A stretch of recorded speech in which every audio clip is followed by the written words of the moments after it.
Bueno, damos inicio a la clase del día de hoy. Vamos a tocar el tema de modelos de referencia de red, ¿sí? Que trata sobre lo que tiene que ver con los modelos que se utilizan para representar las redes de computadoras. Ya ustedes han visto algo de esto, ¿verdad? Ustedes ya han oído hablar de lo que se conoce como el modelo OSI, ¿verdad? En sus clases de fundamentos de redes. Los modelos en capas son modelos que se utilizan para representar los procesos de comunicación. Tienen como ventajas estas que aparecen ahora mismo en la presentación, como asiste en el diseño del protocolo. Quiere decir que los modelos en capas tienen como base fundamental la ejecución de protocolos específicos de cada capa, lo que quiere decir que no tengo por qué preocuparme por ciertas funcionalidades, solo por las que maneje mi protocolo.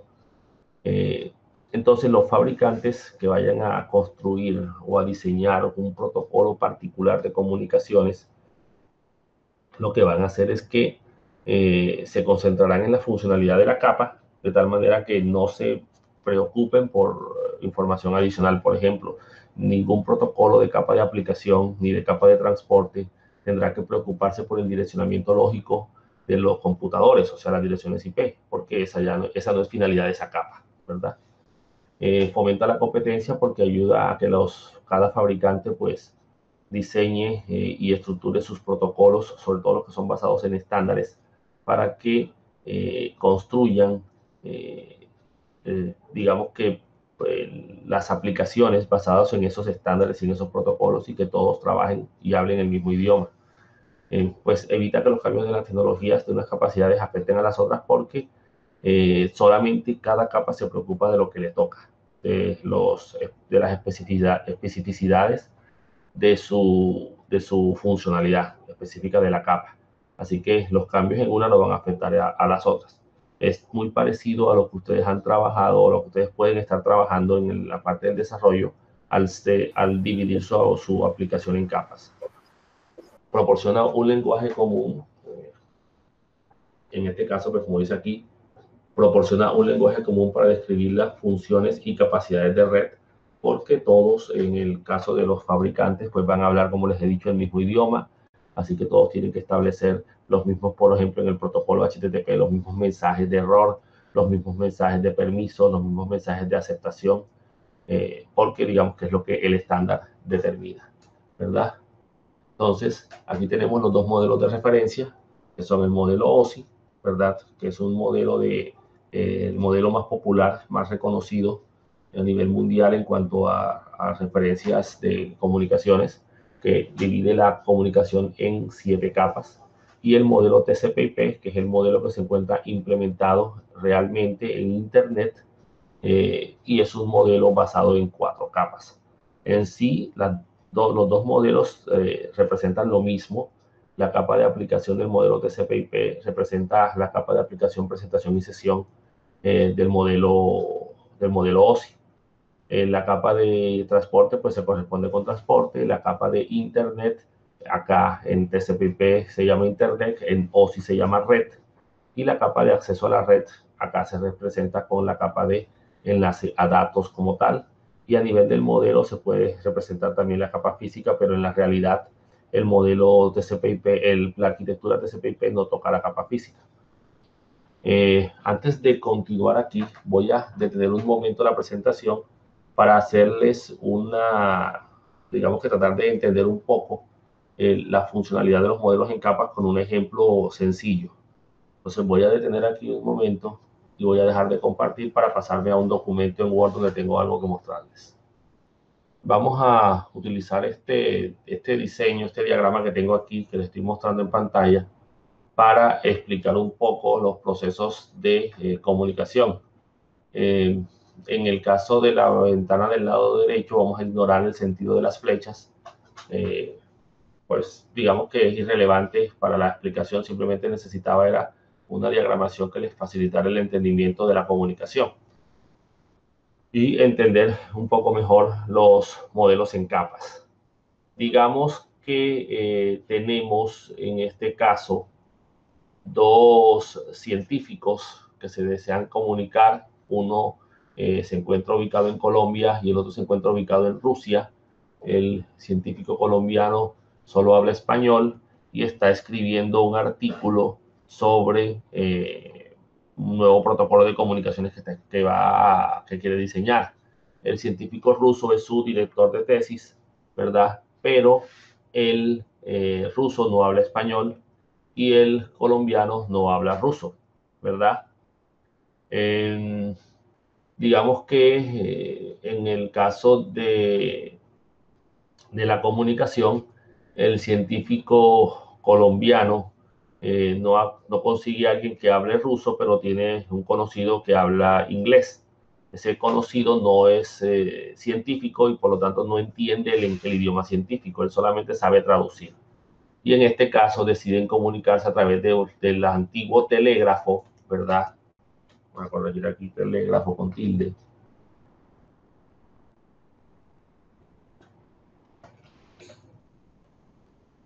Entonces tenemos el científico colombiano que se quiere comunicar con el científico ruso. El científico colombiano habla español, el científico ruso habla ruso. Deciden que el colombiano decide pues pasarlo a inglés su documento porque es mucho más fácil que encuentren en Rusia a alguien que hable inglés y que pueda traducirlo, y él acá de pronto no ha conseguido nadie que hable ruso, pero digamos que la idea es entender un poco este proceso de comunicación. Entonces, el científico escribe el documento sobre, por ejemplo, el proyecto de grado de él de un nuevo protocolo de comunicaciones, y siendo el científico ruso, por ejemplo, su director de tesis, pues va a hacer la revisión respectiva, pero como no habla español, deciden que van a pasarlo a un inglés y cada uno buscará un traductor respectivo de su idioma, de español a inglés y de inglés a ruso.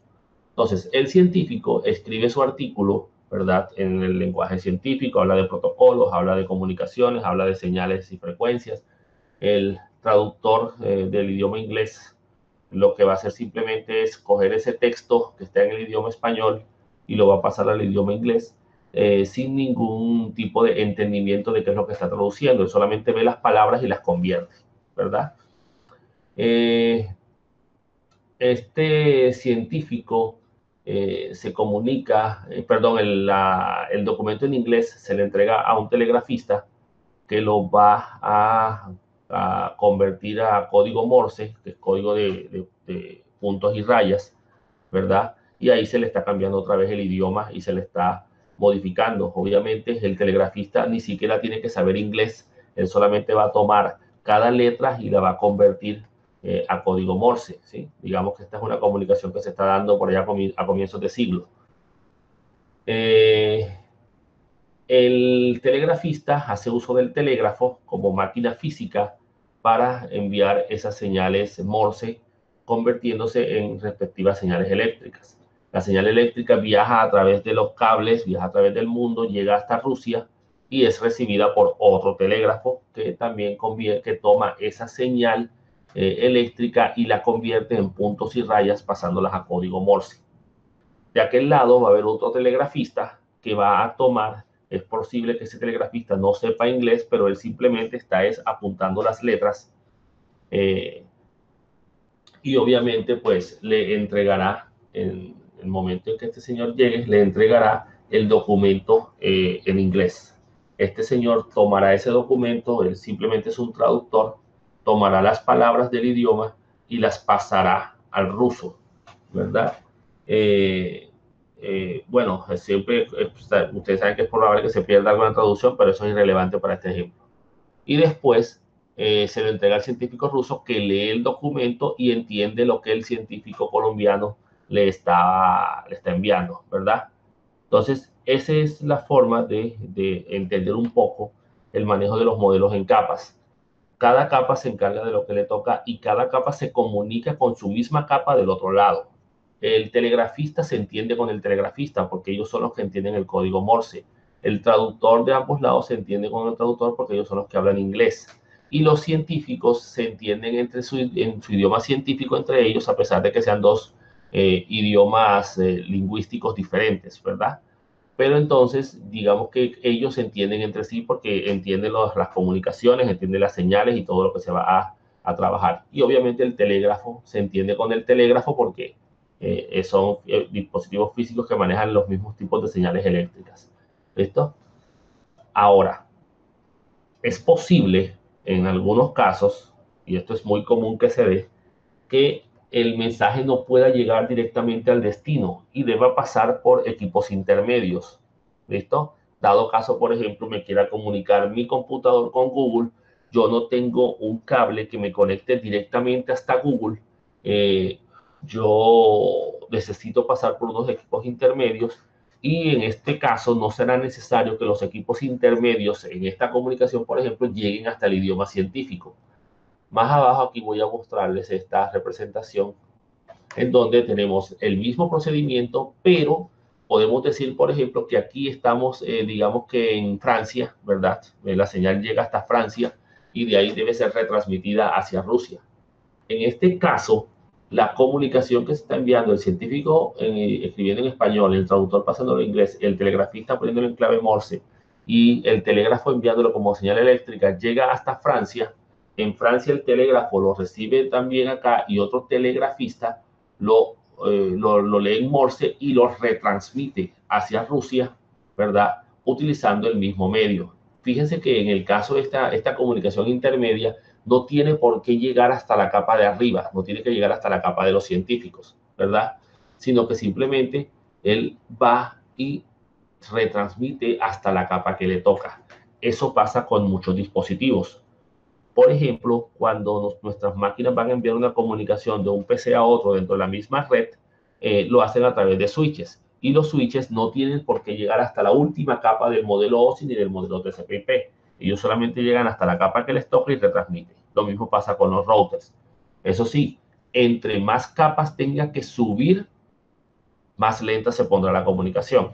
Entonces, eso es algo que tienen que tener claro, ¿verdad? Muy bien. Entonces, esto era para que entendieran un poco el manejo de los modelos en capas. Vamos a volver ahora sí a la presentación. Vamos a analizar el modelo OSI como modelo más común utilizado en referencia.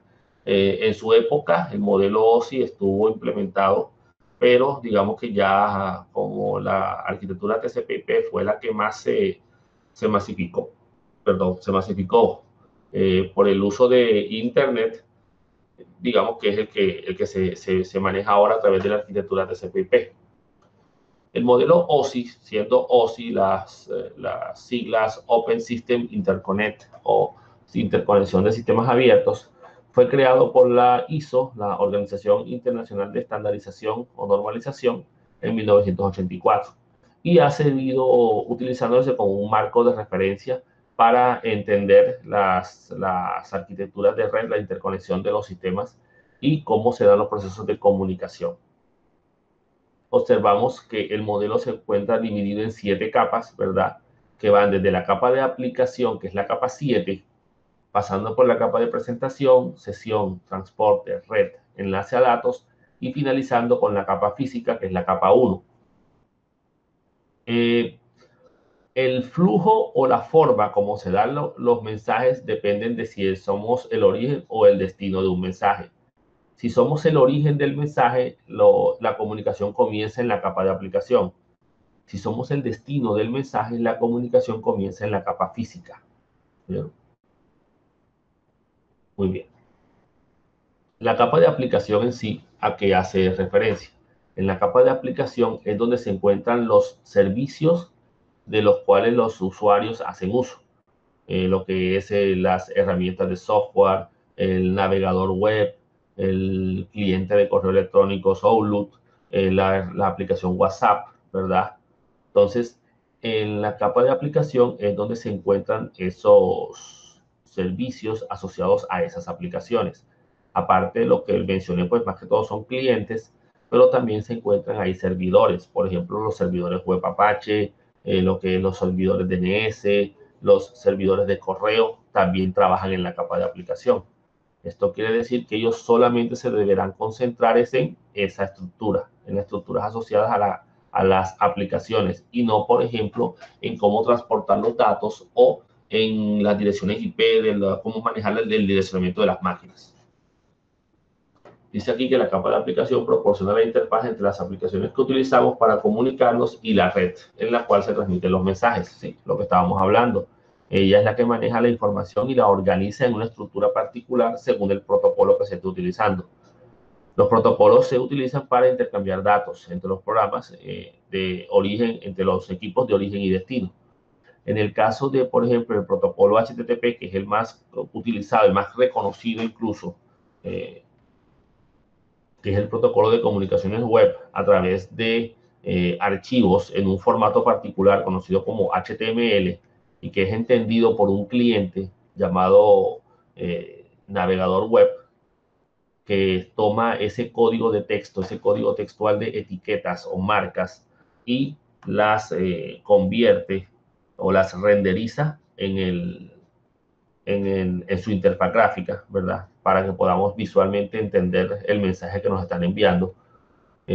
Digamos que es la forma, a través de los mensajes en formato HTTP, el computador el cliente y el servidor pues se comunican.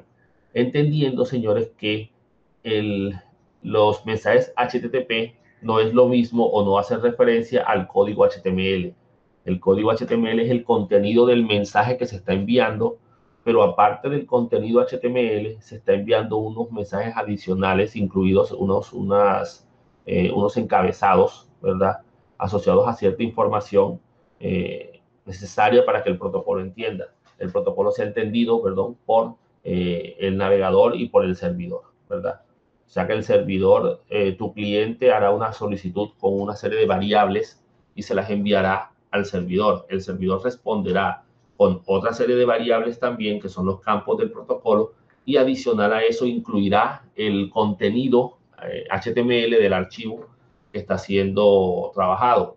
En cuanto al contenido dinámico de PHP y todo esto, ustedes saben que el servidor lo analiza, lo interpreta, lo ejecuta y lo convierte al final en código HTML para ser enviado al cliente, ya que el cliente no va a entender nunca el código PHP.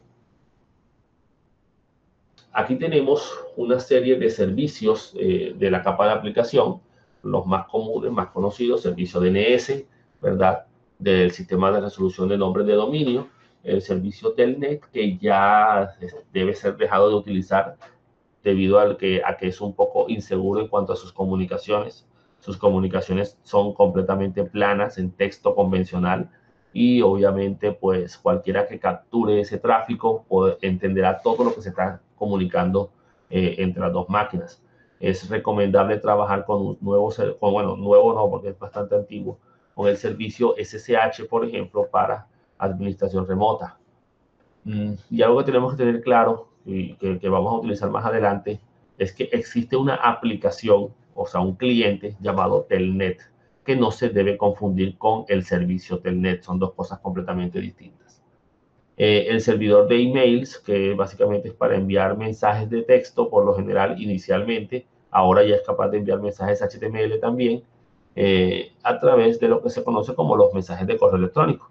Y en este caso el servidor de email se divide en por lo menos dos protocolos de comunicaciones, uno para el envío de los mensajes y otro para la gestión de las casillas de correos o los usuarios como tal.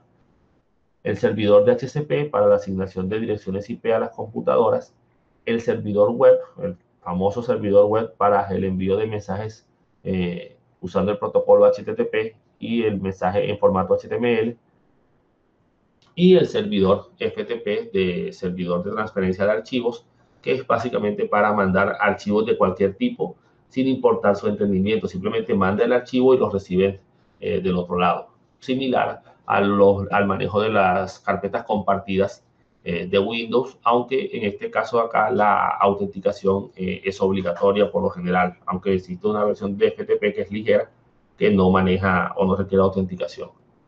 Y esa autenticación pues, también podría ser anónima, aunque hay que definir el usuario anónimo para la conexión. Muy bien, pasamos a la capa de presentación. En este caso, como su nombre lo indica, es la que presenta los datos, ¿verdad? La capa de presentación se encarga de la representación de la información. Existen una gran cantidad de formatos de codificación. Originalmente las máquinas utilizaban el famoso código ASCII, ¿verdad? Que es un código de 7 bits que se utilizaba para representar los caracteres imprimibles y algunos caracteres adicionales del teclado, ya que las computadoras en esa época en la que se desarrolló ese código solamente utilizaban pantallas de texto, no tenían interfaces gráficas.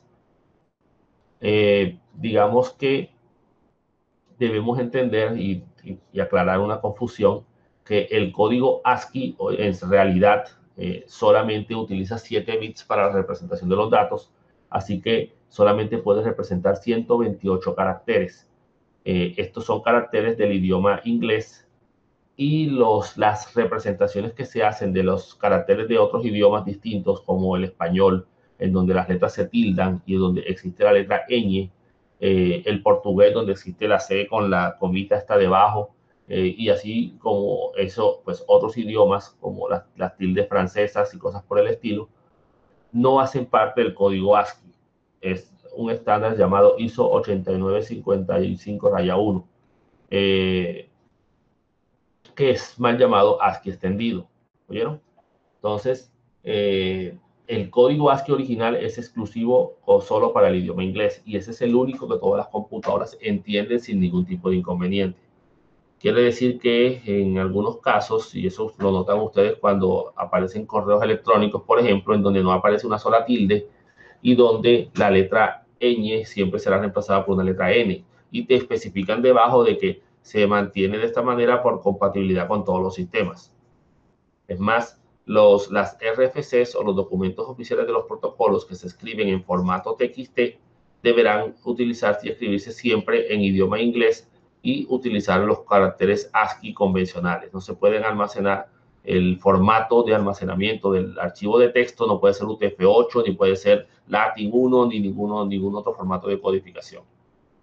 Entonces, digamos que la capa de presentación como tal se encarga de ¿qué? De la codificación y conversión de los datos para que las máquinas se puedan entender sin ningún problema. En este caso, las dos máquinas tienen que ponerse de acuerdo, o los dos sistemas pues tendrán que ponerse de acuerdo si es necesario en cómo vamos a entendernos entre nosotros. También se encarga de comprimir los archivos en caso de ser necesario y de descomprimirlos en el destino. Esto buscando que el mensaje sea enviado utilizando la menor cantidad de espacio para que pueda enviarse más rápidamente, ¿verdad? Tengan en cuenta que si ustedes se van a mudar y entre más cosas tengan, pues más se van a demorar en mudarse. Así que ustedes lo que hacen es que comienzan a meter las cosas pequeñas, de pronto las comienzan a meter en cajas, y de esa manera, pues en la sola caja está todo protegido, todo encerrado, y lo van acumulando. Aparte de eso, imagínense que la caja ustedes la cogen y la hacen más pequeña para que el mensaje pueda ser enviado. Yo creo que ustedes conocen todo este proceso de compresión, ¿verdad? Formatos como el JPG, por ejemplo, son formatos de imágenes comprimidas. Esas imágenes ocupan menos espacio que el formato BMP original, ya que el formato BMP tiene que representar todos los bits de la imagen de manera binaria, mientras que el formato JPG coge esa representación binaria y a través de lo que se conoce como la transformada de coseno discreto, coge y toma cada bit y lo almacena de una manera, digamos, que ocupe menos espacio, ya que solamente cada color lo almacena una sola vez, y junto con ese color después determina y almacena las coordenadas donde se deberá ubicar ese color, de tal manera que las coordenadas consumen menos espacio de almacenamiento que el código asociado al color, y se logra que el archivo ocupe menos espacio. Entonces, un detalle particular es que en ese caso el códec de compresión de MPEG para JPG es un códec con pérdida, lo que implica que se perderán ciertos datos, ciertos bits, pero eso no va a afectar en gran medida la imagen como tal. La imagen al final se va a ver de la manera correcta. El detalle está en que necesitamos un software en la computadora de origen y en la computadora de destino que entienda ese formato de compresión y de codificación, que es el formato JPG. Actualmente, pues todas las computadoras entienden este formato, así que no va a haber ningún tipo de problema. El inconveniente podría ser si existiera un formato nuevo de imagen y yo no tengo las herramientas para verlo. Por ejemplo, que ustedes estén viendo una película y resulta que cuando la van a reproducir, quieren ver una película y cuando la van a reproducir el video no sale, pero el audio sí. Simplemente se debe al hecho de que lo más probable es que ustedes no tengan el códec de video necesario para ver la película. Entonces tendrán que buscarlo, descargarlo y instalarlo para que el sistema pueda entender el código en el que está escrito en el que está almacenado el video. Entonces ustedes lo ponen en su equipo, no se ve, pero lo ponen en el equipo de su vecino y allá sí se ve sin problemas, porque él sí tiene el códec para reproducir el video. La capa de presentación también se encarga de la encriptación de los datos o el cifrado de los datos, ¿verdad? Para transmitirlos de manera segura. Esto en caso de que se requiera cifrado de los datos. Les dice que aquí que pues tenemos algunos ejemplos aquí, ¿verdad? No existen protocolos asociados a la capa de presentación, sino más bien formatos de codificación. Tenemos, por ejemplo, en video el formato QuickTime de Apple Computers para audio y video, MPEG, que es el estándar de compresión de videos y también de imágenes y de audio, ¿verdad? Aquí aparece el formato MP4, MP3, el formato JPG también, ¿verdad? A nivel de imágenes tenemos el formato GIF, el formato JPG, ¿verdad? Y el formato TIFF. Actualmente hay un formato muy usado que es el formato PNG, que tiene la particularidad de que además de que es comprimido, la imagen no genera pérdida, no se pierden los bits de la misma. Muy bien. La capa de sesión, ¿verdad? Se encarga de la comunicación entre las aplicaciones. Es la que mantiene los diálogos entre las aplicaciones de origen y destino. Por ejemplo, cuando ustedes en programación web, por ejemplo, hacen uso de sesiones, se establecen esa identificación de tu máquina contra el servidor para que en cada acceso que tú establezcas a través de HTTP se pueda identificar tu máquina particular o tu aplicación, tu navegador web, como el que tiene la identificación asociada a ese usuario, en el caso de la autenticación de usuarios, y siempre te muestra información de ese usuario. ¿Esto debido a qué? Debido a que por el protocolo, la estructura del protocolo de HTTP es un protocolo sin estados, lo que quiere decir que él no guarda los estados de la comunicación anterior.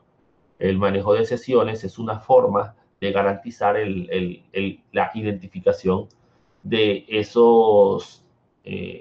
de esas comunicaciones sin tener que almacenar el estado en la misma, sino que cada vez que tú entras a una página distinta dentro de la misma aplicación web, el sistema envía o el cliente como tal envía su código o su ID de sesión para que se pueda identificar de qué usuario es el que estamos hablando, ¿verdad? Entonces, esa es una forma de entender la funcionalidad de la capa de sesión. Aquí aparecen protocolos como el SIP, que se utiliza también en comunicaciones de telefonía IP, para identificar las sesiones de comunicación en algunos protocolos. La finalidad básica de SIP es para llamadas o para comunicaciones de telefonía IP, pero no es, digamos, que la única funcionalidad que este protocolo posee. Dice que maneja el intercambio de información para iniciar los diálogos y mantenerlos activos, y para reiniciar sesiones que se interrumpieron o desactivaron durante un periodo de tiempo prolongado, ¿verdad? La mayoría de las aplicaciones como exploradores web o los clientes de correo electrónico incorporan funcionalidades de la capa 5, 6 y 7.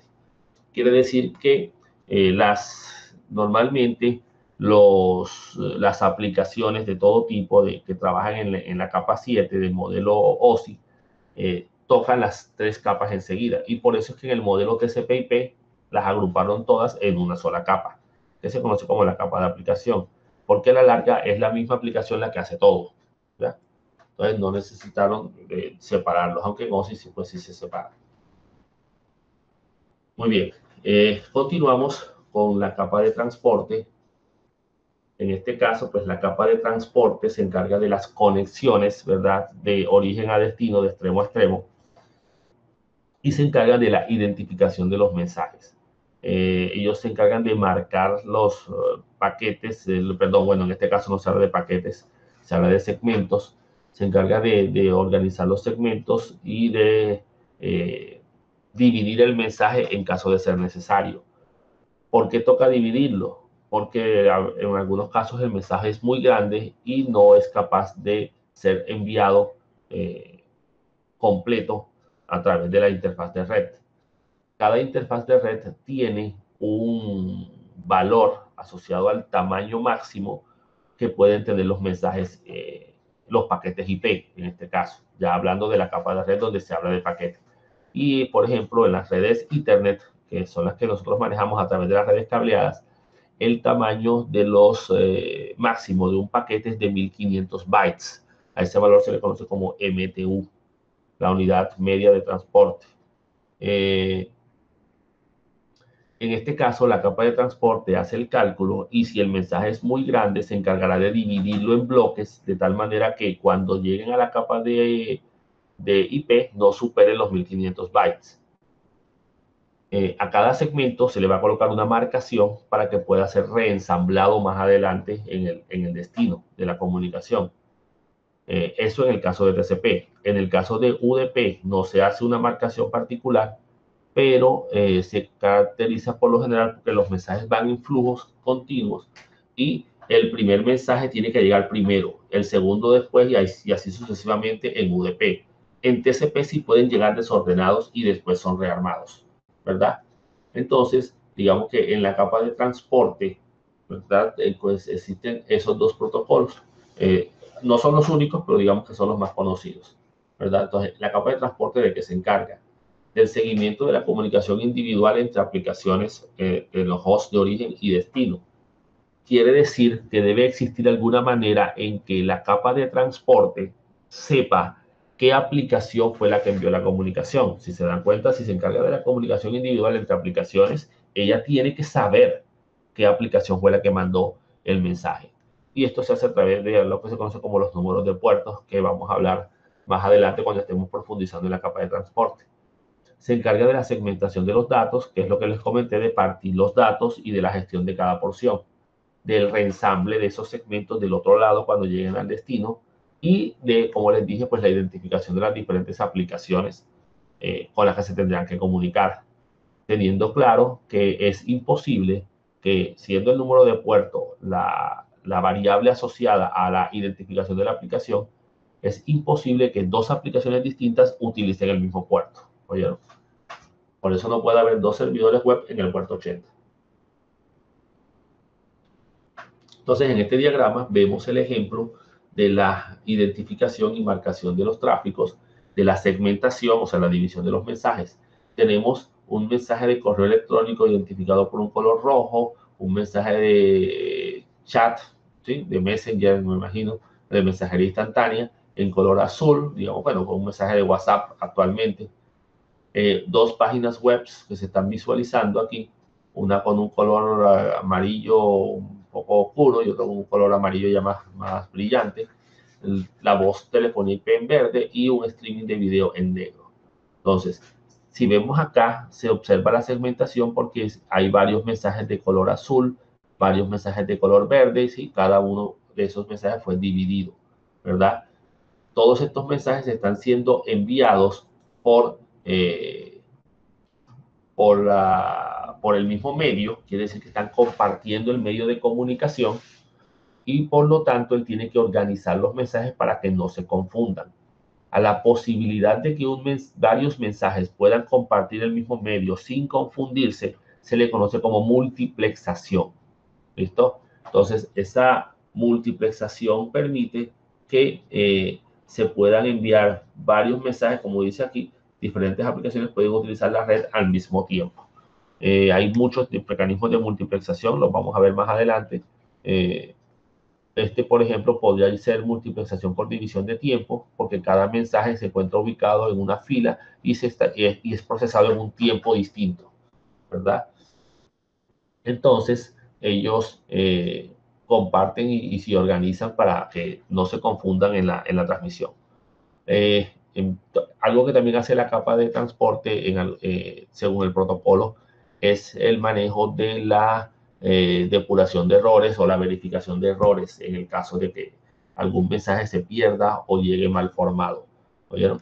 Normalmente en casi todas las capas existen mecanismos para identificar la malformación de un mensaje. Y si el mensaje está mal formado, pues es ignorado. Tenemos aquí los dos protocolos más utilizados de la capa de transporte, UDP y TCP. UDP, si se dan cuenta de este lado, se utiliza para lo que es telefonía IP y, por ejemplo, streaming de video. Como ejemplos, algunos, hay más funcionalidades.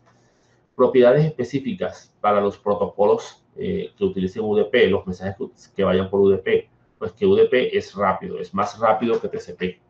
Tiene menos carga porque el protocolo es más simple, es más pequeño. No requiere acuses de recibo.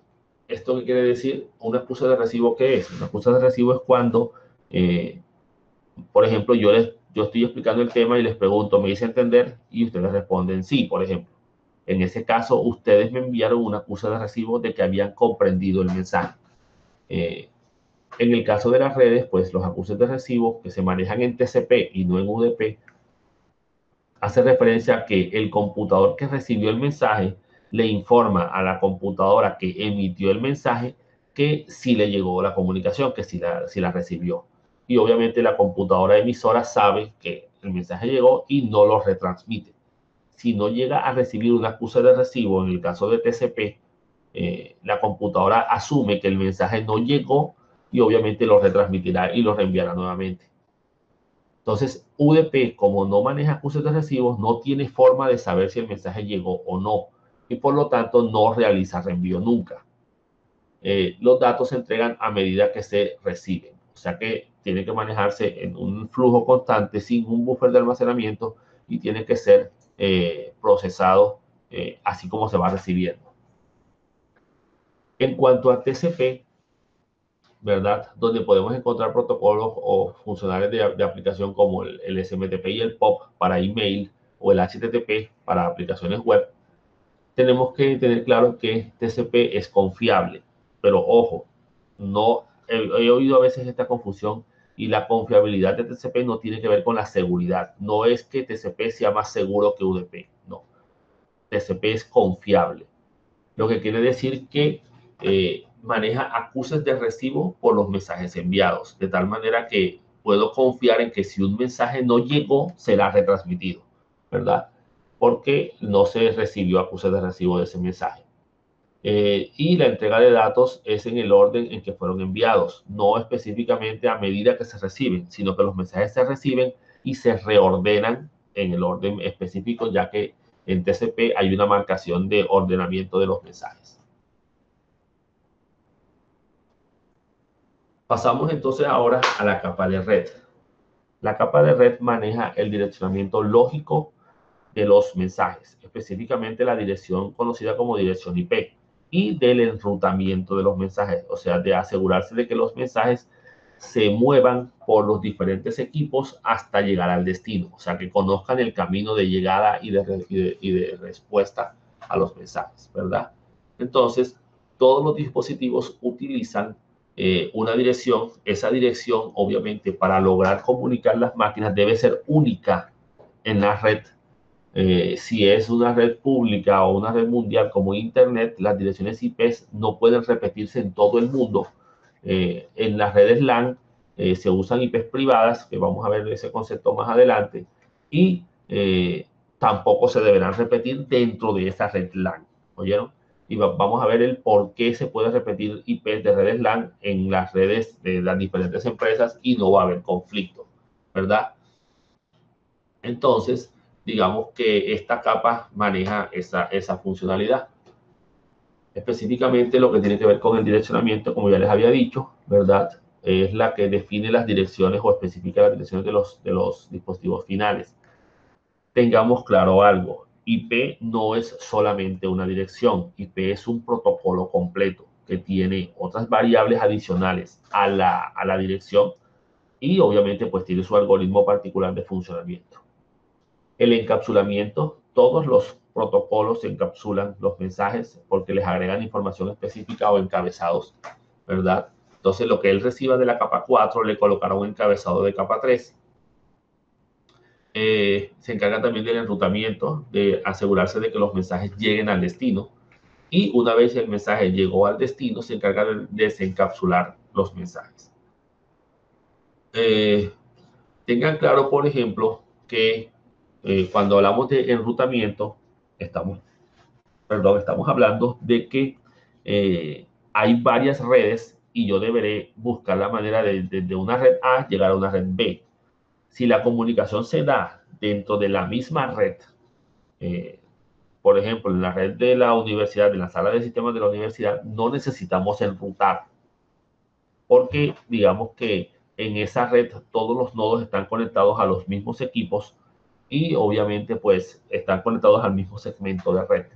De tal manera que solamente se necesitan tareas de conmutación que se hacen en la capa 2. Para eso se necesitaríamos entonces switches.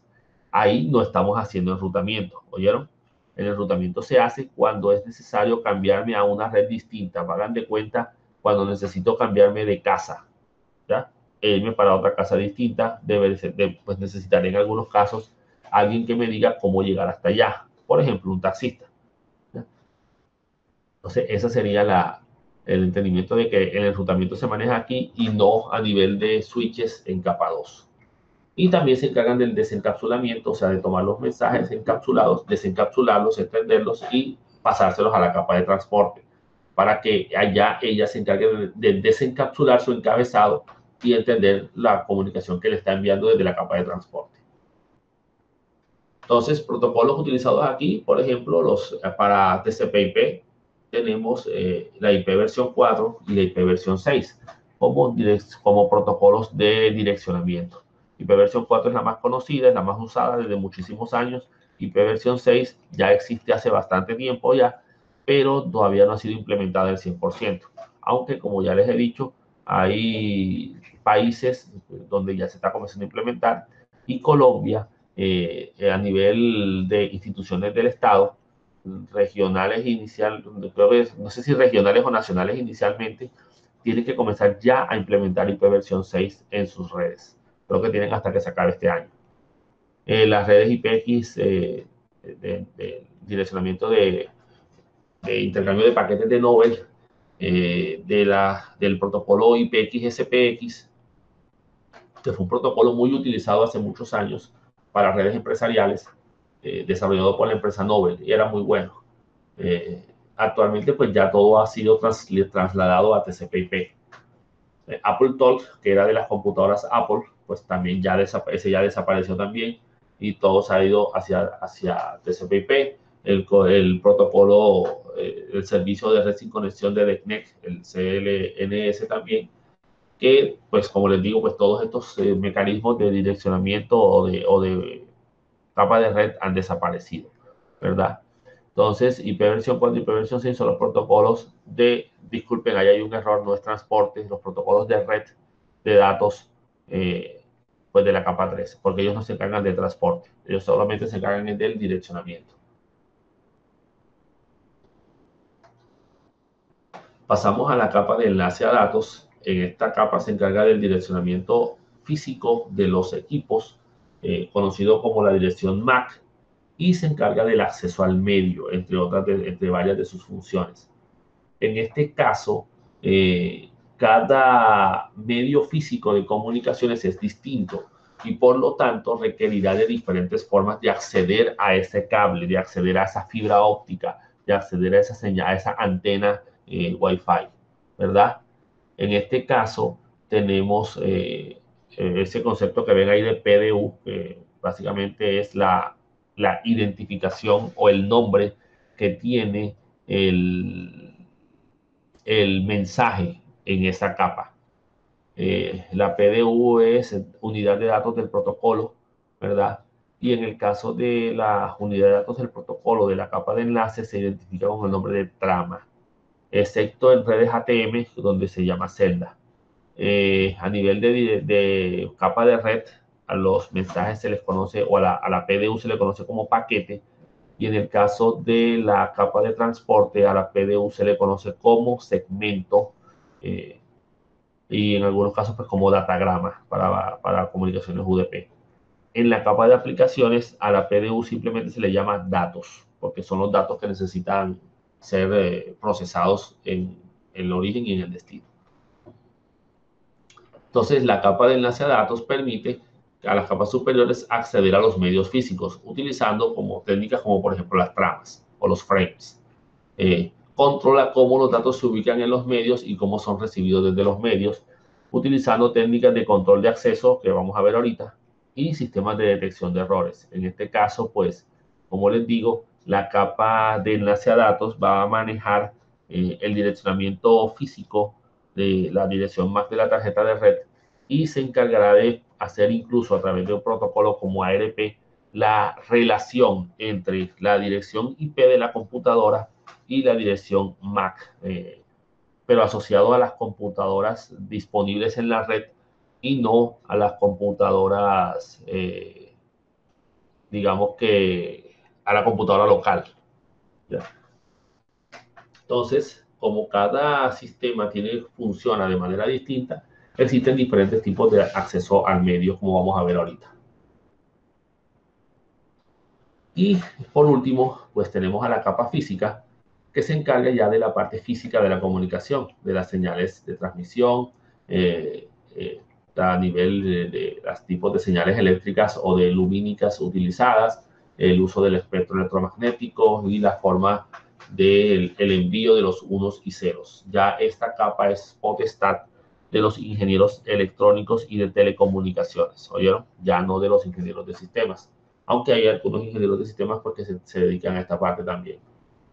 Es la que se encarga de los medios físicos y de los conectores, define las formas de los conectores, las características, dimensiones, las formas de la señal, la representación de los bits en los medios físicos, ¿sí? La codificación de los datos a nivel de la señalización como tal y de manejar información de control. Maneja los sistemas de los circuitos de recepción y transmisión en los dispositivos de red como tal. Digamos que ya es el manejo de señales y el entendimiento de la afectación que esta puede tener. ¿Oyeron? Aquí tienen que tener en cuenta cómo se va a hacer el tendido del cable, tienen en cuenta hasta en caso de cables que sean muy largos, la curvatura que estos deben tener para soportar mejor el peso, ¿sí? Y no hacer mucha tensión en los cables. Digamos que todo esto es calculado matemáticamente. Muy bien, y habiendo visto el ejemplo de las comunicaciones entre los dos científicos, aquí tenemos la comunicación usando el modelo OSI a través de dos nodos que se están comunicando. Tenemos aquí la capa de aplicación que genera la solicitud del nodo de origen. Por ejemplo, yo abrí el navegador web y escribí www.americana.edu.co y le di Enter. En este caso, el nodo de origen en la aplicación del navegador web que esté utilizando abrirá o creará una estructura de mensajes particulares que serán manipuladas con unos valores asociados a la información, a los formatos de codificación y todo lo que se asocia a la capa de presentación, y establecerá la sesión de comunicaciones en caso de ser necesaria. Esto se manejará todo en un mensaje particular al que vamos a llamar datos, ¿verdad? Que vendrá de la aplicación como tal. Esa información será enviada a la capa de transporte. Aquí no se muestra porque simplemente está el dato dividido o partido en pedazos, perteneciente a la capa de transporte. Pero adicional a la segmentación o a la división de los mensajes, del mensaje grande en varios mensajes pequeños para que pueda ser enviado, se le agrega un encabezado adicional con información del transporte. Eso para cada uno. E incluso si este CP se agrega la marcación del orden de los datos para el armado del mismo en el destino. Luego se envía hacia la capa de red y la capa de red va a tomar cada dato con su encabezado de transporte y le va a agregar un nuevo encabezado que viene a ser el encabezado de red. En este caso, IP, por ejemplo, le colocará un encabezado aquí. Si el mensaje tiene que ser reenviado a través de un enrutador y el enrutador cuando recibe el mensaje le agregará otro encabezado más de enrutamiento, ¿listo? Pero será también encabezado de capa de red. Entonces se le agrega esa información adicional. Y es enviado hacia la capa inferior. En la capa inferior, que es la capa de enlace a datos, en la capa de enlace a datos tomará y para ella todo esto será un mensaje, todo esto será un dato y le agregará su propio encabezado. Y según el protocolo, pues le agregará información de final de trama.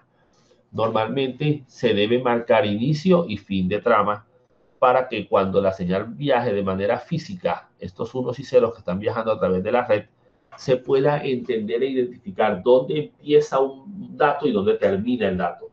Entonces deberá haber una marcación de inicio y una marcación de fin, porque si no se hace de esa manera, el sistema no va a saber cuántos bits se están enviando debido a que es muy complicado para un sistema manejar exactamente la misma frecuencia de comunicaciones, por ejemplo. Y entonces deberá buscar la manera de que los dos mensajes se sincronicen, perdón, los dos nodos se sincronicen de alguna manera. Y se puede entender de la manera correcta los unos y ceros. Acá de este lado, en el nodo de destino, se recibe la señal binaria eléctrica y se convierte en la respectiva trama. En la capa de enlace a datos, lee el encabezado de trama para entender lo que necesitas de este mensaje y podérselo enviar a la capa superior, al protocolo, perdón, de capa superior correcto. Leerá y quitará esta información y quitará esta información de fin de trama y se lo pasará a la capa de red con este formato. ¿Sí? Si se dieron cuenta, la capa de enlace a datos nunca leyó el encabezado de red. En este caso, aquí el sistema lee el encabezado de red, lo entiende y se lo envía al protocolo de transporte correcto según la marcación que tenga en el encabezado de red. Acá, en la capa de transporte, se tomarán todos los mensajes, si es TCP, se tomarán todos los mensajes y se reorganizarán. Si es UDP, los mensajes deberán llegar en orden, si es UDP. Entonces él los armará y una vez armado se lo pasa a todos estos bloques de aquí de la capa de aplicación para que se encarguen de leer y entender el mensaje. ¿Listo? Y de esa manera cada capa se comunica con la misma capa dentro del proceso de comunicación. ¿Listo? Muy bien. Aquí tenemos entonces la representación del modelo OSI contra el modelo TCP/IP. Simplemente, aplicación se corresponde con aplicación, presentación y sesión, transporte con transporte, internet con red y acceso a la red, pues a nivel del modelo con enlace a datos y la capa física. ¿Oyeron? Pero básicamente son los mismos protocolos. Aquí también va a estar TCP/UDP, aquí va a estar IP, aquí enrutamiento, aquí va a estar los protocolos que vamos a ver más adelante de enlace a datos y aquí van a estar los protocolos de aplicación y todo lo demás.